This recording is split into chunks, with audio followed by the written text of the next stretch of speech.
عارف يعني اليوم حكومة الدكتور بشر خصانه عامين ونصف العام على التكليف الملكي لها. نعم. يعني بدنا نسألك، راضيين عن أداء الحكومة؟ كيف العلاقة اليوم بكل صراحة بين مجلس النواب والحكومة؟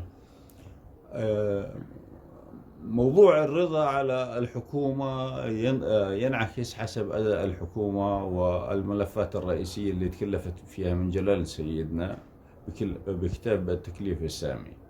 وأهم النقاط اللي بكتاب التكليف السامي الفقر والبطالة وإعادة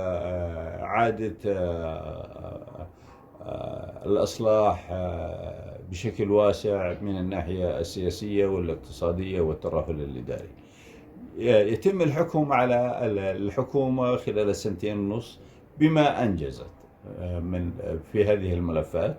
الإنجاز حقيقة غير مرضي للشارع الأردني، وإحنا نمثل الشارع الأردني. غير مرضي للشارع الأردني بالملفات هاي.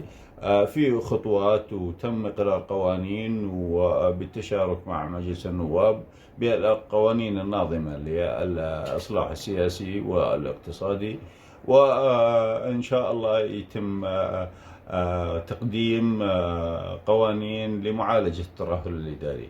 لكن على أرض الواقع احنا عادة يهمنا إقرار القوانين، لكن الأهم من إقرار القوانين تنفيذها على أرض الواقع.